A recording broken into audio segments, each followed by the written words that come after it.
You know what I'm saying? That's funny. Ah. Sorry. No, you're good. Well, Shane is definitely back in the building, ladies and gentlemen. Shane is definitely back in the building. Hey guys, how's it going? Chuck, Joel, Matt. I see everybody. Kat, Amy, and Chad. Serene behavioral health.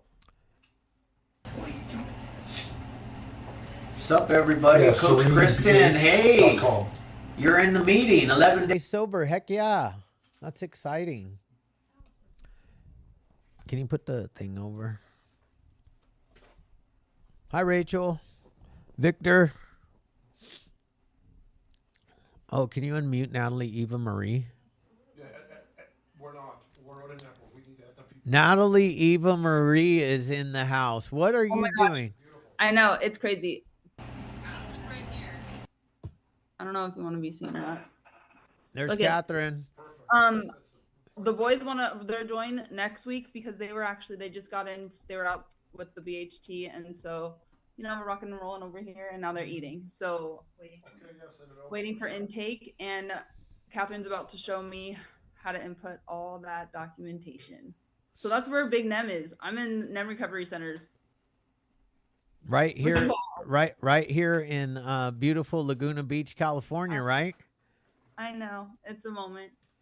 So, it's incredible. guys, you have to understand Natalie's treatment center is like officially open. She's got six clients in there right now, plus the 7th coming today and the 8th coming tomorrow. So really it's exciting.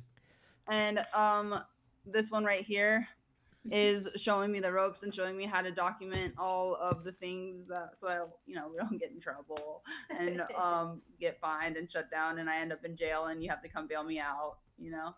I'm sure that we could all of us together on this Zoom could pull enough money together to bail you out, and we would all be willing to throw in a couple bucks. I see some. I think so too. Yeah, but people seem to like you on this Zoom.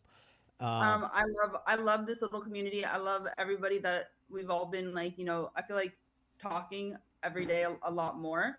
In our, I don't know what you call that, the group that you created. What is it on Insta? The channel. The channel. Oh no, that's just our group chat. Again, guys, anybody that wants to join our group chat, put your Instagram handle in. It's amazing. Yeah, we have a really good group of people in there right now, man. It's all recovery based, so we can add you to that chat. Really good. Let's get this party started, man. Just so you guys know, Catherine, the lady that's with Natalie right now, she is literally my right hand. She's the one that helps me, keep everything running smoothly, and she's amazing. And she's a doctor. So, and she does a lot of stuff behind the scenes that nobody sees. So, Shane's over here. He's eating fucking tacos. Oh, wow. We missed yeah. So Shane's sitting right here, stuffing his face because he's starving. Why would you put the camera on there? Yep, there he is. He's actually here. It's nice though because normally he is interrupting me and cutting me off. So all you have to do is put tacos in front of Shane if you want to shut him up, or any type of food. To be honest with you, he's a 6'5", 240-pound man, so he does eat a lot. He's not even paying attention. Are you okay? Yeah, I know we did. I'm really good. Oh wait, Chad, you know what? What? You just gave Savage Catherine a little shout, and I know normally your mom sometimes shout out to Miss Penny and Charlie and PG if they're on here. Normally they hop on here as well because I'm literally sitting in a dream, and so everybody that is part of the team help facilitate that. And because this is a Recover Out Loud, I'm only in this seat because of my sobriety, and that's a fact. And I just wanted to show a little appreciation and a little bit of gratitude to the entire family that made this happen for me at this current moment. That's all. Awesome. Thank you. That was sweet. Chuck, I do have enough for everybody. I bought too much. No one's at the office, man. I know, like, I'm going to eat one of these tacos when maybe, I don't know. We'll see. Okay, so let's get this party started. I'm just going to tell you guys this real quick. The reason why the Hopeaholics podcast exists is because I lost my son-in-law to the fentanyl crisis on 9/11 of 2022. And, yeah, man, we just want to be the voice. We just want to help. We just want to bring awareness and offer people hope that you too can get sober and do this thing, man. We got a great speaker tonight. Her name is Chastity. And guess what Shane's first words out of his mouth were when he said, "Your name is Chastity"? He said, "Your name reminds me of the belt." Yeah. Not a fan of the belt. You know what I'm saying? All right, Chastity. That is how we're going to introduce you. You're up. You got about 20 minutes. Okay. So, my name is Chastity. As you just said, I'm in recovery. I'm coming up on 2 years in April. So growing up, I can't really say that I had like too bad of a childhood. My dad was pretty, he was pretty absent, but I was a kid. I didn't really care, you know? Mm-hmm. My mom's a normie. She didn't really do drugs or anything like that. When I was about 10, my dad got out of prison. So, I started going to his house for the weekend, and, there were always drugs around me. I was too young to really, I just knew it was chaotic, you know what I mean? And, so of course, if you're in a barber shop, you're going to get a haircut, you know what I mean? So when I was about 12, I think I got drunk for the first time. I never really tried to hide it from my dad, and that escalated. I started doing more and more. I think maybe I did meth at like 13 years old, which, now I have a 10-year-old, and that's wild to me, you know what I mean? But, right. And then I'm going home to my mom's, so I'm living this very like dualistic life, you know what I mean? I'm like using meth and all these things on the weekends, and then going home and just trying to be like a normal teenager. And of course that only worked for so long, and I started trying to get high through the week. My mom started noticing. She's very like, I don't want to say naive, but just if she doesn't want to notice something, she's just not going to, you know what I mean?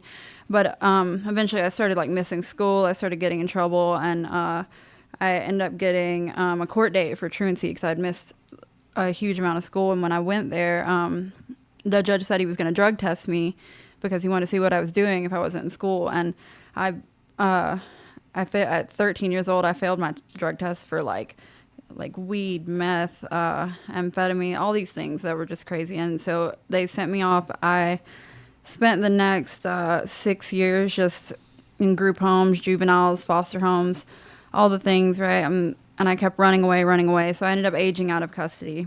After I got out of custody at 19, I quickly got married to a man that was much older than me. It was a very abusive relationship, very abusive. I got my jaw broken. It was a lot. But I had my son, my oldest son. He's 10 years old now. And he's a blessing, of course, but unfortunately I was not very present. I wasn't able to be very present because I started dabbling in opiates at that point, right after I had him. And so I started getting sick. That was something I had never experienced before, you know. So it became more of an obsession. I wasn't able to be super present for him. If I regret anything in my entire life, it's not being super present for him, you know. So I started, opiates are very expensive, you know, especially, I forgot to mention, I'm from Tennessee, originally, a really small town in Tennessee. I started printing counterfeit money to try to pay for my habit. And I knew what I was doing was illegal. I don't think I really understood quite how illegal what I was doing was. And I did that for a while, and the feds started watching me, and so I ended up getting indicted by the marshals, and I did 4 years for aiding and abetting and conspiracy. So my whole thing throughout my entire addiction is just, I mean, I'm sure it's similar to everybody else's story, that no matter what the consequences were, like no matter how big they were, whether it was losing my son, whether it was being in prison, I just could not stop using. I could not find the motivation to stop using. So even when I was in prison, I couldn't stop using. You know, it was pretty readily available there. So I used so much that they ended up putting a management variable on me, because I was in like a medium security because it wasn't a super bad charge. I had never really been in trouble before. They put a management variable on me, which really just means that I had to be in a higher security level. So I ended up doing my entire sentence at a maximum security in West Virginia, which was honestly insane. That place was, they called it Misery Mountain, if that tells you anything. But so I got out of there. I was out on federal supervised release, and once again, I just could not stop using. So I ended up, long story short with all that, I ended up doing 4 years. I went back for 9 months. I got out again and ended up doing 15 months to flatten my sentence. So, and obviously I would try to call my kid from prison, but it just, he didn't really know who I was at that point, you know what I mean? Which is very unfortunate. But so I got out, no more supervised release. Of course, I started using again. And then I had a friend, and because I had attempted to go to rehab in Tennessee before, but being that close to home, I would just run off. You know, I would just go back home and just start the cycle all over again. I never knew anything about AA. I never knew anything about sponsorship or any of that. It was mostly just trying to get myself to where I wasn't sick anymore, and then I would start the process all over. So I had a friend in California reach out to me, and so I ended up coming out here, and I really just got my first. I would love to say that I took it super serious the first time I came out here, but I did not. I was really just like excited to be in California, whatever. But I did get a sponsor and at least attempt it, so I got my first real taste of actual recovery. You know, I went back home, and that played out about as well as you would think it did. And I came back out here, and then it was at that point I had to hit an absolute rock bottom. I was completely miserable. It wasn't fun anymore. Like all in the beginning when I was dabbling around at my dad's and all these things, like it wasn't like that anymore. I was like going in psychosis and like all these things, like just absolutely miserable. So I came out here by choice again, because that was the first real time that I had felt any hope. You know what I mean? It wasn't just I wasn't just doing it just to do it. I was so I came out here, and I decided I was going to take it seriously. So that was what I did at first, and I started working the steps and working a program. I did end up relapsing one time, and but you know how they say it sucks to relapse with a head full of AA. Well, that was absolutely true, because it just wasn't fun. So I started. I went back to treatment. I got sober. I mean, I just stay sober. I began working in treatment, which I started working in treatment a little early, which I wouldn't advise that for most people, but it felt really good just to be able to give back, you know what I mean, and to help people. And then seeing, I started as a tech, and being able to see these people, like they would come in to detox and they were just hating life, you know what I mean, and then slowly the light would come back in their eyes, and I don't know, it was just a good feeling for me, you know what I mean. And so since then, I had my little baby over there, and he's been such a blessing. And then I just managed to stay sober no matter what. But then it's not been all unicorns and rainbows since I got sober either. You mentioned about what happened to your son. One of the most the hardest things I've went through in my life probably happened since I've gotten sober. And I got my best friend out here. He'd been my best friend for probably 17 years. We had been through everything together, and he told me that he wanted to get sober. I helped him connect him to the right people to get out here, and we worked together for a long time. We supported each other for through the whole thing. And 2 years ago, I got a call from the Orange County Sheriff's Department saying that almost 2 years ago from the Orange County Sheriff's Department saying that he had overdosed from what they thought to be a fentanyl overdose in the closet of his sober living on his birthday. And I was honestly blindsided by that. You know what I mean? I had never experienced that sort of trauma sober, you know?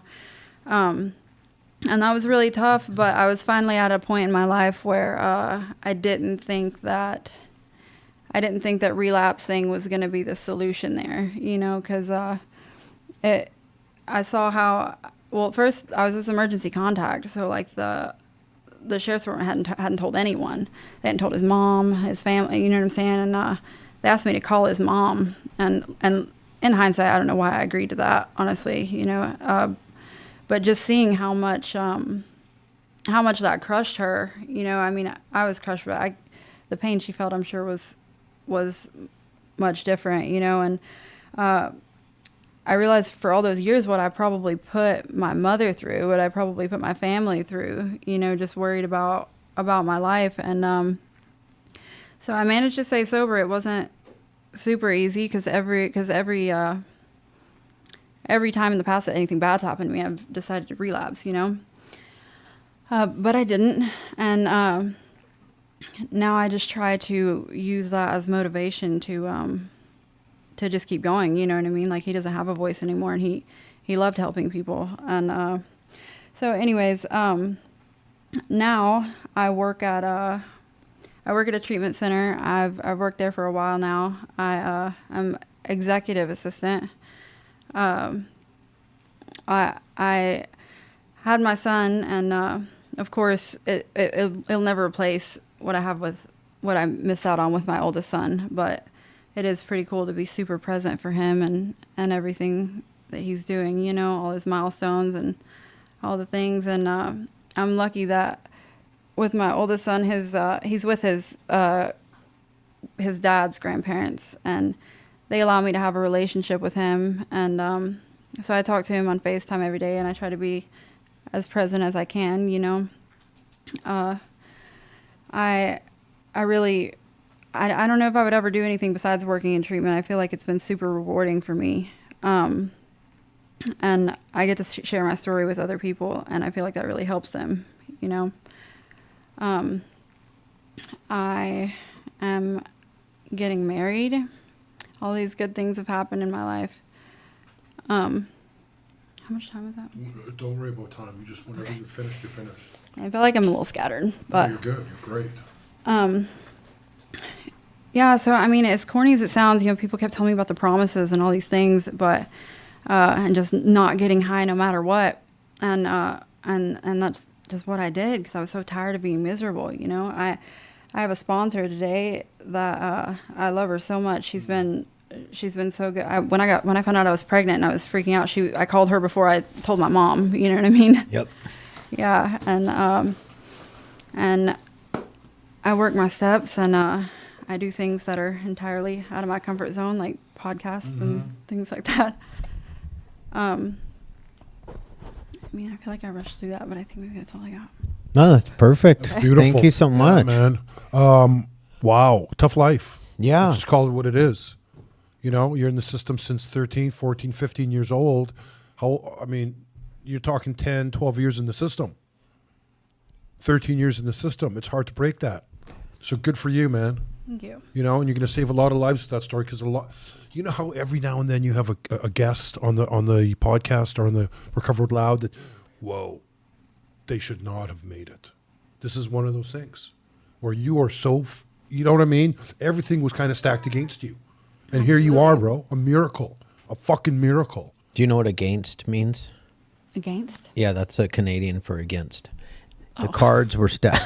The cards were stacked against you. He's Canadian. Oh. So, but for real. Yeah. Like. Unbelievable. I mean, we say this often because all of us that are sitting in this room, except for Emily, because she's a normie, man, we shouldn't be here.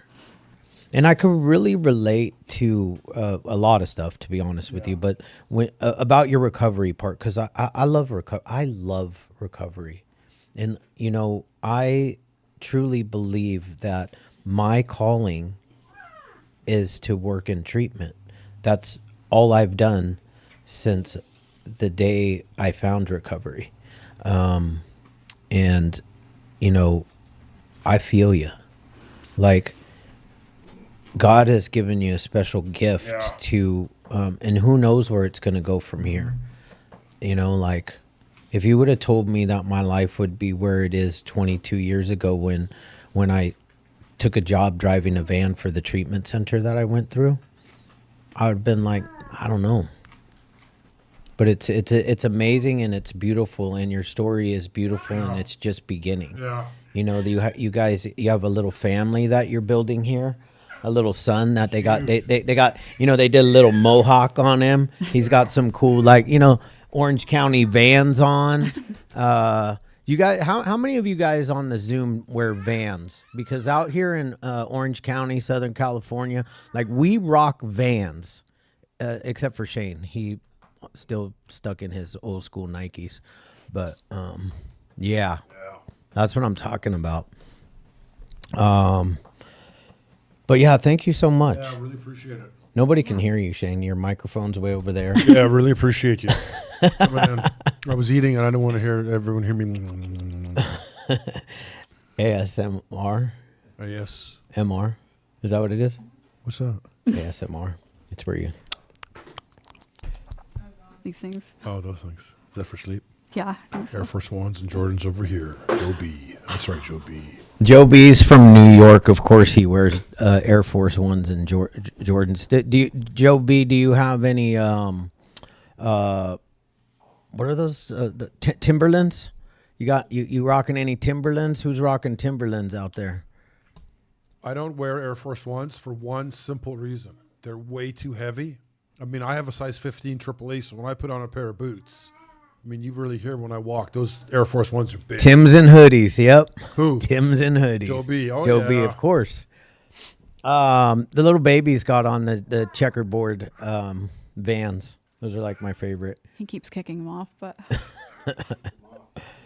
And Dad's wearing the same kind of Vans that I wear to the gym. Like, I don't wear like gym shoes. I wear high top Vans to the gym. All right, let's get this thing opened up. We got a couple hands raised. Coach Kristen, what? What's popping? Brand new whip just hopped in. Hey. It's a little echoey in here. Sorry, it's the only room I'm allowed to be in with my phone. That's okay. Okay, cool. I mean, you're here, so we'll take it. Thanks, appreciate you. As always, hella happy to be here. 11 days sober, 11 days in treatment for alcohol and mental health shit. Doing well, fucking tired, but you know, going forward. And when you said like all the cards are stacked against her, all that shit, like, yo, I feel that 100%. Like, I 100% should not even be fucking here right now. And something you said, you're like, oh, it's all over the place. But it's like, I resonated with that because my brain's all over the fucking place all the time. So I feel that.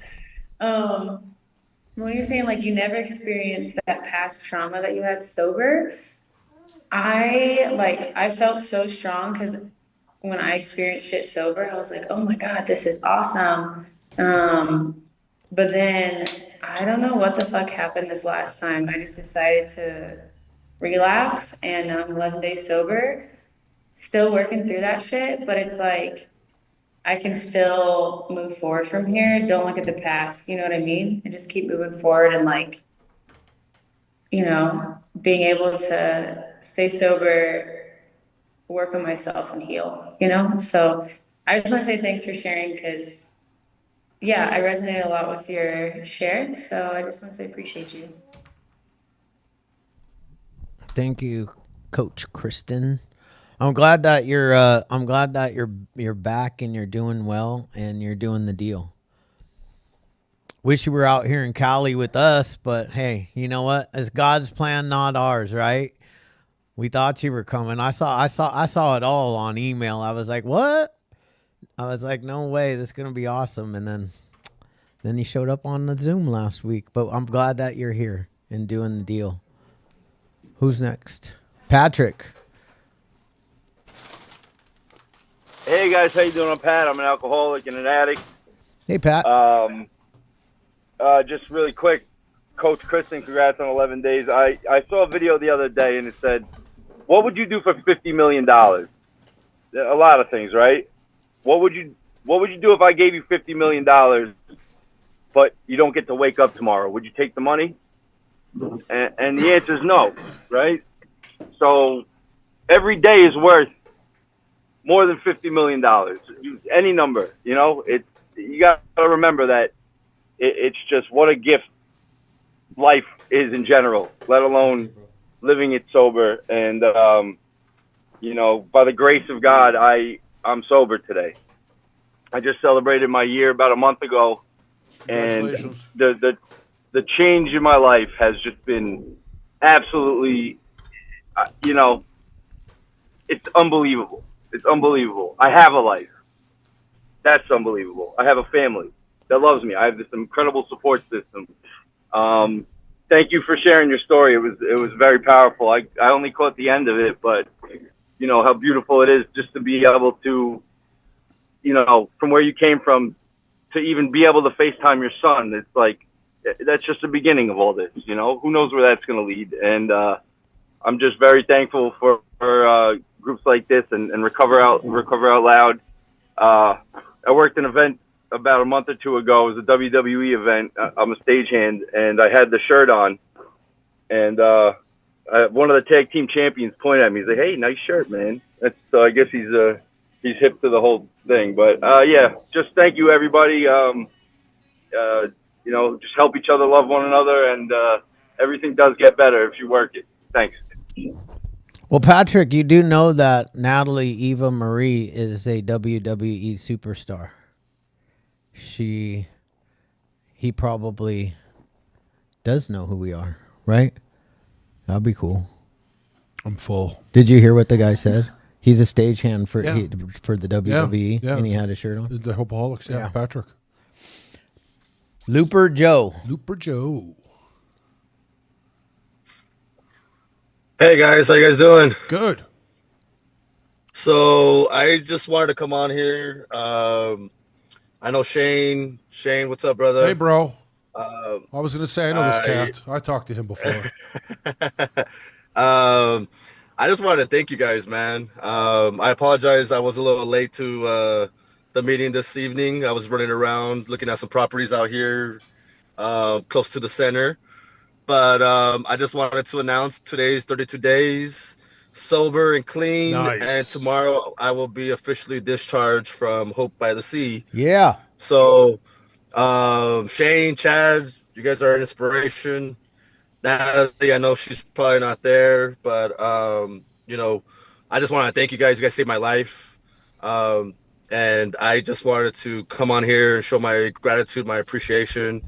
And it's been nothing but love there, you know, from Hope by the Sea and from the Hopeaholics. So Joe, when you checking out come tomorrow? on here. I'm coming out tomorrow, but I'm gonna stay in sober living out here in the area. Okay, good. We're gonna do a 20-minute podcast with you. That's perfect. Yeah, that's perfect with me. You'll be in the area. That's good. You know, but I just wanted just to come on here and just tell you guys thank you, man. I strongly agree, and I strongly believe that Hope by the Sea and the Hopeaholics, #1 recovery center, recovery team, hands down by far in the nation. So thank you guys. Thank you for letting me share. Love you, Joe. Thanks, buddy. I mean, we think so too. Not, you know, we like we really like. I love good. us though. We're pretty good, bro. I love the Hopeaholics. I mean, Hope by the Sea is my baby, Joe. Like that is, the first gift that God ever gave me was Hope by the Sea. He, you know, put it on my heart to open that place up because I was working for another treatment center and changed my life, man. Changed my life. And it's all I know. It's all I've done for the last 22 years of my life is Hope by the Sea. Is it wrong that I go to bed thinking about myself? What does that have to do with anything? I think I just random. What does that have to do with the price of beans? Where's Chuck? Joe, somebody help me out here. There's Joel, Jesse. Joel, Yeah. maybe? Jesse, you got something good to say? I don't know if it's good, but I got something to say. Nice. Yeah. What's up, guys? I'm Jesse. As I like to say, I'm a addict that identifies as an alcoholic. I love that. Yeah, that helps me get into certain rooms that they don't let just addicts in. Yeah. But, man, what an amazing story. I related to a lot of that. I was about 13 when I was hanging out at my dad's house. Just it was a cool place to hang out. He didn't care that I was getting high, so that's where my addiction really started, and it progressed into heroin pretty quick. And I too had to experience like great loss in sobriety, and it was one of the lowest points I've ever hit, which is funny to say because I was sober and I'd already gotten all these things back and I got all this stuff in life. But my brother overdosed of fentanyl, and I didn't know how to take it. A lot of guilt, like survivor's guilt. But it was tough. I stayed sober through it, but I was so close to suicide at that point. I ended up asking for help. Like I wasn't going to AA. I wasn't like reaching out for help at that time. And after thinking about suicide, that's when I started asking for help again. It was one of the toughest things to go through, and it was through sobriety. So I related a lot, and all I know is that like when shit gets tough, for me, as long as I'm asking for help, then I'll be okay. Like no matter what life brings at me, if I'm able to ask for help, I can get through it. But as soon as I start shutting the door on people and thinking I could do it myself, that's when I end up in trouble. And like that's why I thank you guys for having this meeting. It's still like the one consistent meeting that I can come to weekly. No excuses. I was sitting on my couch and I forgot about it. I'm like, oh, pull up my phone and boom, it's right there. I'm in a meeting. So it's been awesome, man. And I love your guys' podcast. Like all the stories are truly inspiring. So thank you guys. Thanks, Jesse. Thank you. Thanks for being so vulnerable, dude. There's somebody put thank you for sharing. Men's mental health is super important, man, and I couldn't agree with that more. It's like we're all, us men are always taught to be this like strong, guys and what's really strong is being able to actually feel your emotions and your feelings and understand what they are and know that you're going to be okay, and that it's also okay to ask another man for help. Like that is the real deal. 1 million men a year commit suicide. Yeah, it's insane. A million men a year. How many is it a day, Shane? 300 and something, or 600 a day or something. What is it? It's 700,000. Yeah, and this is worldwide. Worldwide. It's crazy. Right. Joe B, man. I don't like that he's smiling. I mean, I just don't like that he's where smiling. is he right now? Because I don't think the math is mathing up, bro. No, it's not, and I don't think his numbers are right at all. I'm gonna 700,000 men. I'm gonna chat GPT. 700,000 in a year. Yeah. The world will be over. In a I'm gonna chat GPT it right now. I think it's 60 a day, bro. How many men It's commit like suicide 22 a year? military and like 30 something. Yo, Shane's crazy. Yeah, he makes up numbers. Hey, do you guys do know that 73% of all statistics are made up? And out of those 72%, there's like 2% of them come from Shane's mouth. Yo, Shane is so funny, man. I love Shane. Okay, here we go. Suicide is the leading cause of death in the United States of America. I agree with that. 50,000 people commit suicide in the States alone. So you got to figure. In a day? Not in a day. 50,000 a year. A year. Oh, in a So year. you got to figure, add on how many other countries in the world. You're not going to get to 700,000. Come on, bro. In a year? In a year, 700,000 people commit suicide. That's in a lot year. of people That's a lot going, of people bro. going. I know. That's Do fucking Chat crazy. GPT. Chad's gonna. I'm gonna chat GPT it while you talk, Joe. Yeah, talk, Joe. You got 37 minutes and 41 seconds. Talk, Joe, because you're really pissing me off right now. I'm sorry, buddy. I'm sorry. I'm joking. I'm joking. Joel gave you a lot of time to talk, so don't worry about it, dude. Yeah. 37 minutes. You know, it's funny, Shane, when you said you think about yourself a lot. Yeah. I keep hearing in the rooms, I'm not a lot, but I'm all I think about. Yeah. Right? That's That's who we are. That's who we are. I can't stop thinking about myself.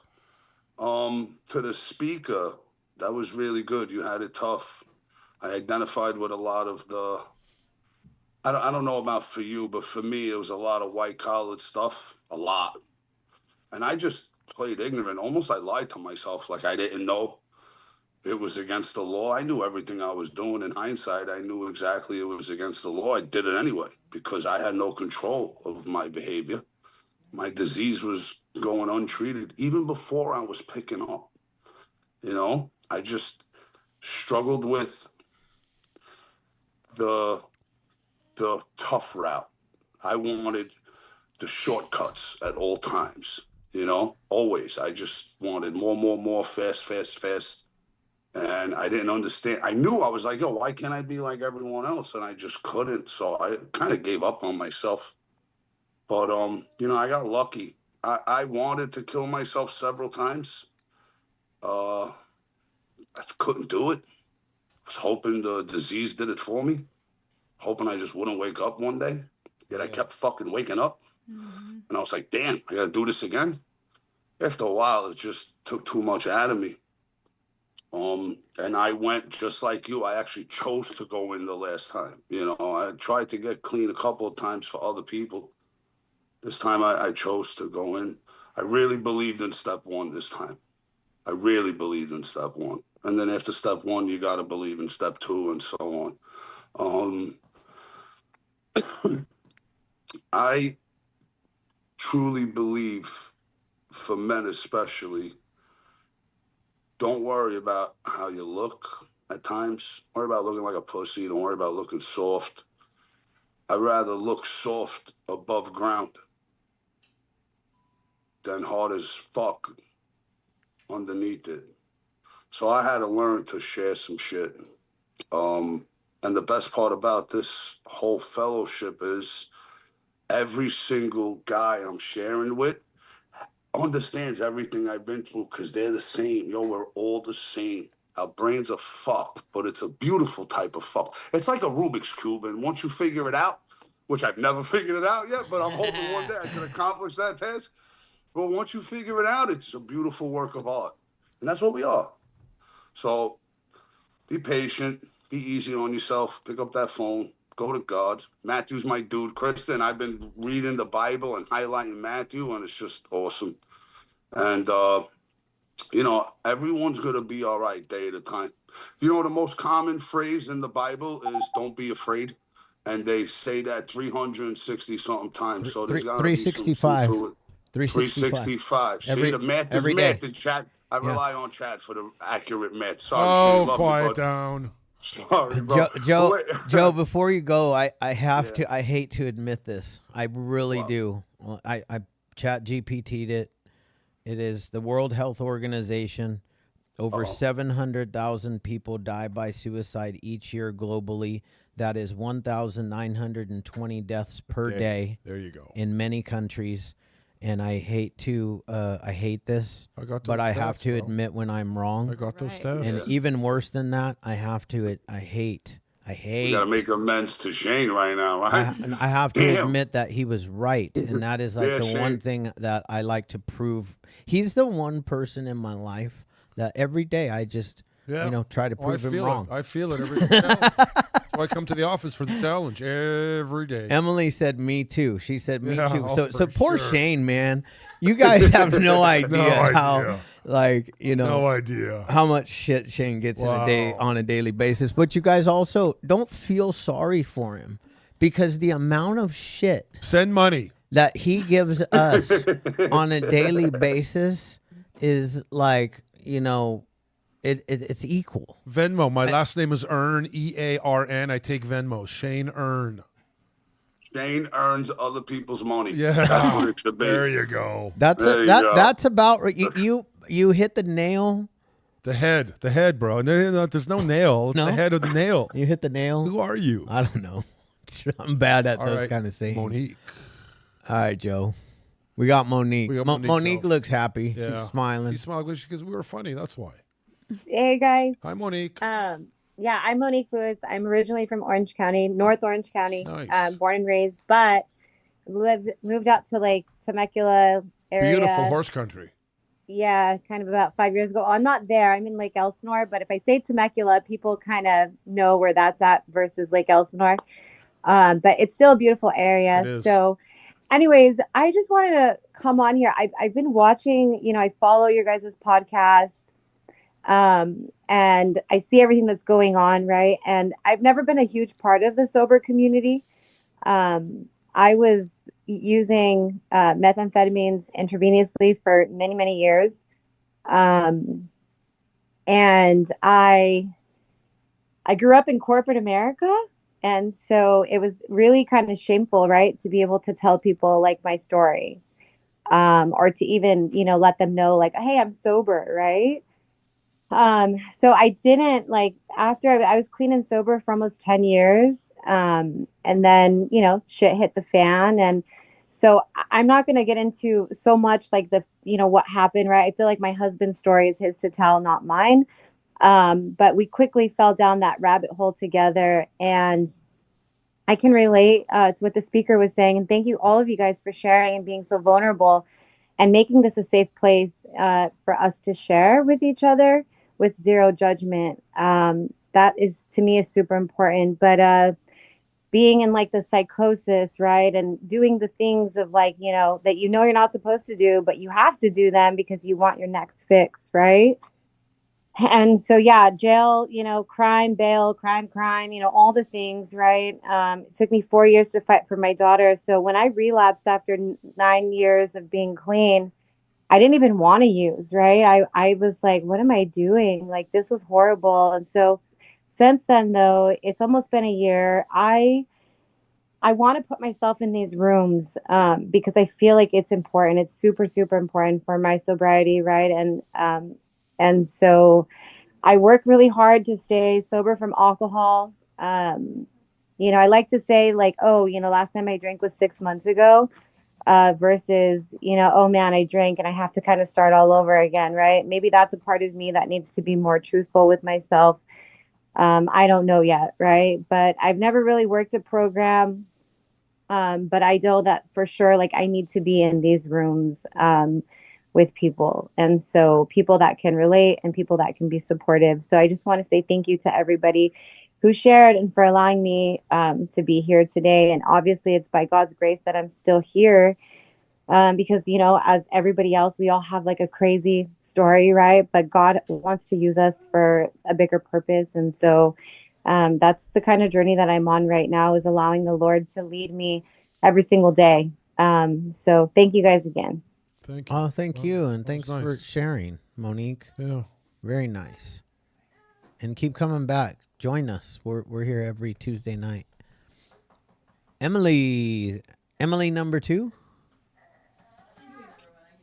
Hey everybody, I'm Emily. I'm an Hi, alcoholic and drug addict.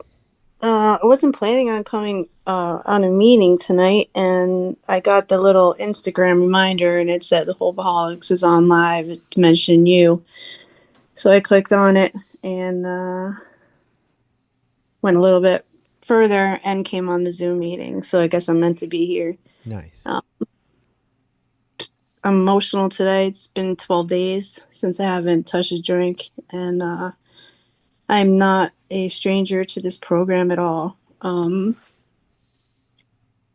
I've gotten sober for 5 years. I've gotten sober for 3 years. I've gotten sober for another 3 years, and now I'm on 12 days, and I really don't want to cry, but I'm hurting. I'm hurting mentally, physically, emotionally, spiritually. And, you know, I don't want to pick up. I have my 15-year-old daughter. You know, my son just left for Oklahoma to go back to school. I'm just so mad at myself. You know, like, I don't know. I just can't get it. Like, it's not that I can't get it. Like, I can't keep it. I can't, like, attain it. Like, and I know, like, I know the big book by the back of my hand, you know, and I know this program works, and I know I just have to, like, dive in and raise my hand and go on meetings. But, like, today I don't know, I feel like a fucking failure. That's really what I feel like. And,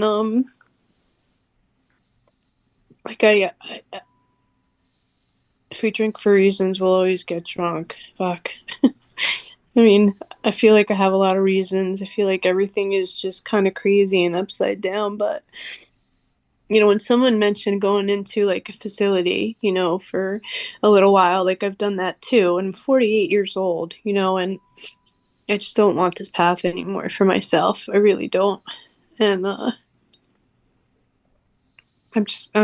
I'm beating myself up. And I have so many friends who are in recovery that I can reach out to and say, like, hey, you know, I'm hurting or I'm coming back. And I just feel like so ashamed. And I know God is not ashamed of me. You know, I know that He loves me, and who am I to judge myself when He created me? I know all of this, but I just can't, I don't know, I can't get it. And I want to keep it this time. I don't want to go back out. And I want to thank, you know, who shared their experience, strength, and hope, you know, because I needed to hear that. I definitely needed to be here today. It's been 12 days. This is only my second meeting. I should do a 90 and 90. You know, I should get a sponsor. I should go to a meeting. I should do all these things. And I'm just, I don't know, just feels really, really lost right now. So, oh my God, I'm negative. Imagine that. I never talk that much. So thank you. I appreciate all you. I really do. And I'm glad that I came. Emily, we are insanely glad that you are here.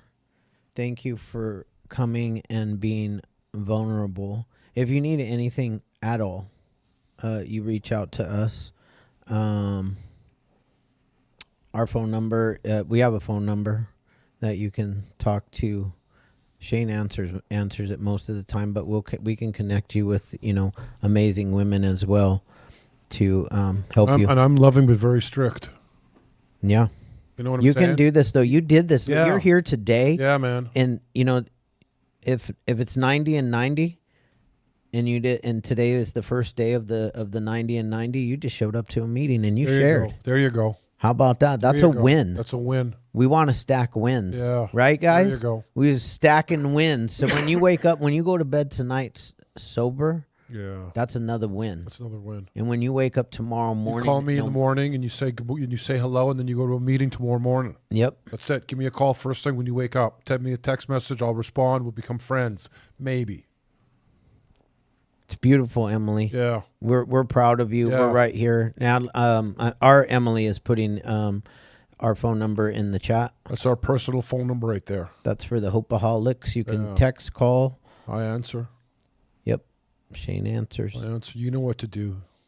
You know what to do. I just want to say to you too, because I've struggled. I had 9 years, went out, got 2 years, went out, got another year, went out. And, you know, I actually understand and completely identify with how you're feeling right now, feeling like lost. But you got this, and we're all here to support. And any of you ladies that are on this group, if you'll private message her your phone numbers, that would be amazing. That's how we do it together. Chuck Zamzo, you got some words of wisdom for us? Because you're wiser than I am. Oh, man, I don't know about that, Chad. I don't know about that. You know, I'm an alcoholic. My name's Chuck, and I'm grateful I woke up today instead of coming to. Man, that was some powerful stuff, man, I just listened to. Because that brings me right back when I hear things like that. That brings me back to day one of how I felt when I walked back through the doors. And every guy that I've met there before, prior, even struggling coming in and out, they group hugged me and brought me in and showed me the way. They stuck me in the middle of the herd and got together with some great guys and shared openly and honestly with what was going on with me. You know, I've had the suicidal thoughts. It wasn't a great feeling. Wanting to drive a car off the road for many times and just say forget about it and just check out. And I don't forget those things. But today I got a great group of people I can talk with, reach out to, call, and show up to meetings. As for the speaker tonight, you said something profound to me with the head full of AA, and it reminds me of my buddy that made a comment to me coming back. He goes, "You can have a head full of a belly full of booze and a head full of AA," and that stuck with me because every time that I went back out, I had a head full of AA and a belly full of booze, and I felt that guilt every time when I went back out, even though that I wanted to stop, I couldn't stop. And it was my choice not to stop because I just wasn't ready yet. But I didn't know who to turn to. I didn't know who to turn to for all my problems. I didn't know who to trust. I had a lot of distrust in people. But there were some key men that when I came back, I let it all out to them. And it was a great feeling. I didn't feel less of myself. I didn't feel anything after that. It was like doing my fourth and fifth step with my sponsor, talking with him and going through all that. It was like a bag of garbage. I left off at the corner and didn't have to worry about it again. But I still have to keep working on what's upstairs in between my ears. And because it's not about the drink, it's about what's going on upstairs. And I have to keep remembering that. And life isn't too bad today, man. God is good, and it's doing a lot of great things. And I like coming on here every Tuesday as best I can. And man, it's just it's a great spiritual movement is what I'll put it. That's all I got. Thanks, Chuck. Kathy. Hi, happy Tuesday, Kathy Alcoholic. I've been looking forward to this meeting since Saturday. I'm so grateful you guys are here. Thank you for your shares. Gosh, so much to say, but you remind me that I have a lot of yets. A lot of yets. And then, I mean, Emily, your courage.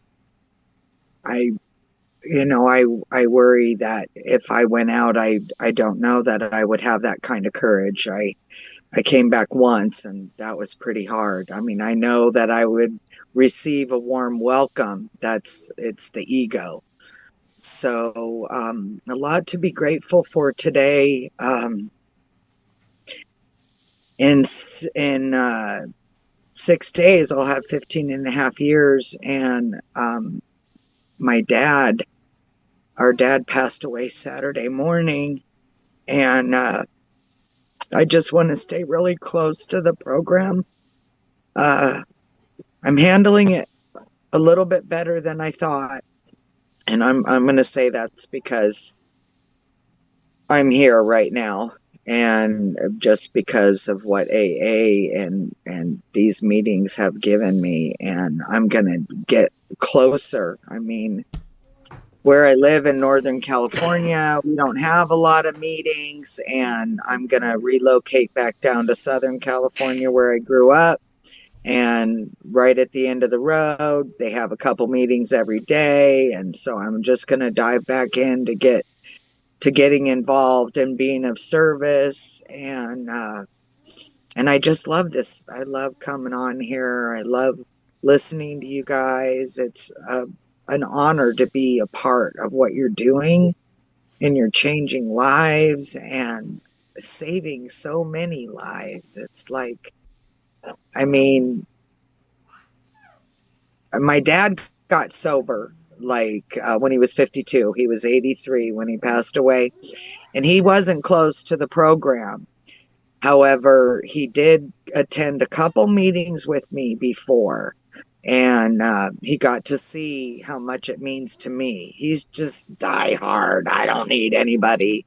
I need everybody. So I don't really have any golden gems tonight. I'm just so grateful to be here, and thanks for listening, and thanks for sharing, everybody. I'd like to hear what everybody else has to say, so thank you.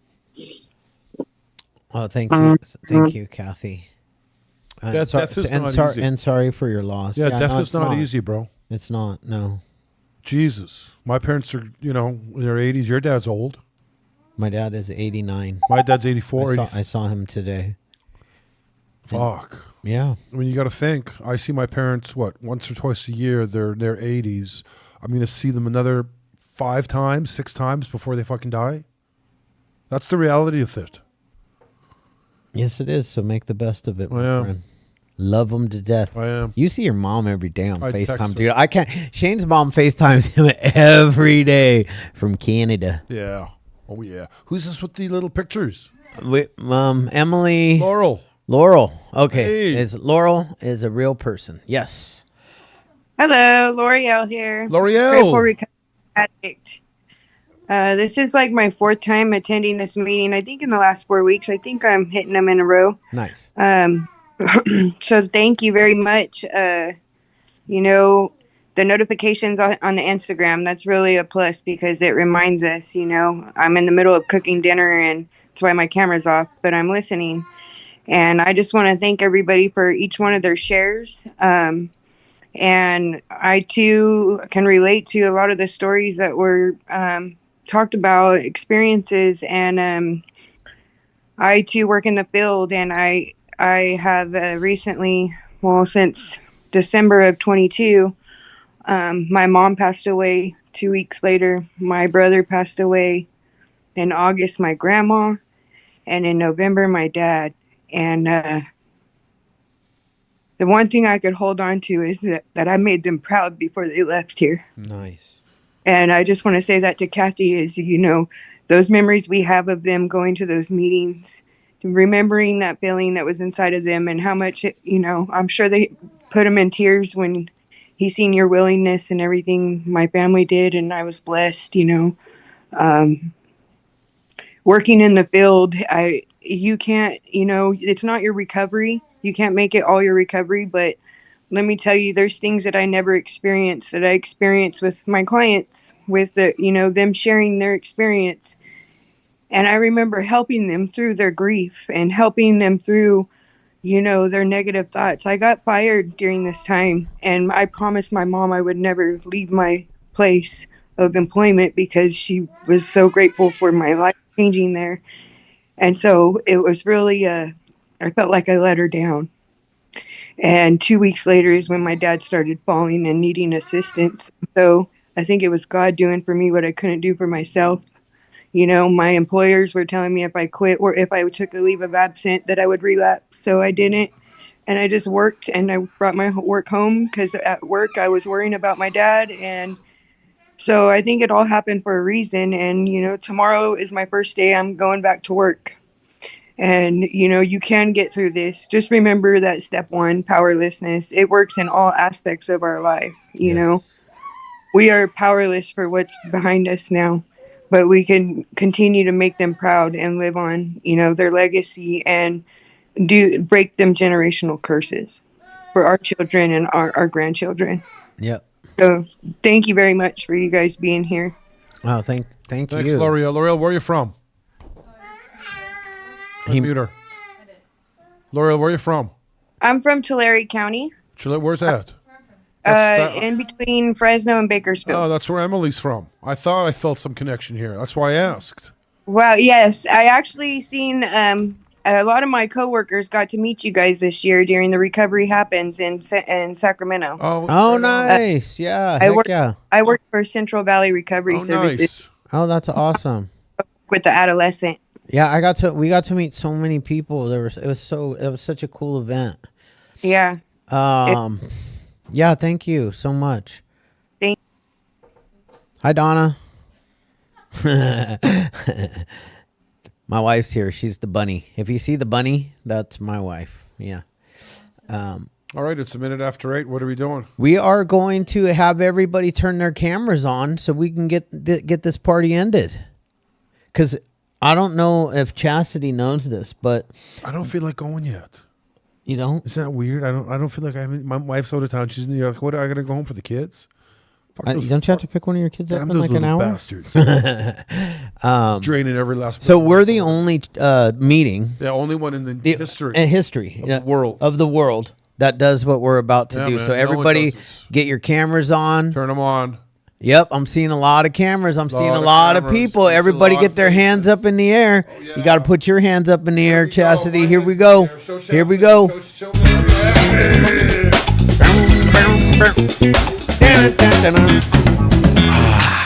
Oh, We're yeah. we're the only ones that dance out. God, grant me the serenity to accept the things I cannot change, the courage to change the things I can, and the wisdom to know the difference. Amen. See you Love guys next Thank week. you. Somebody said something.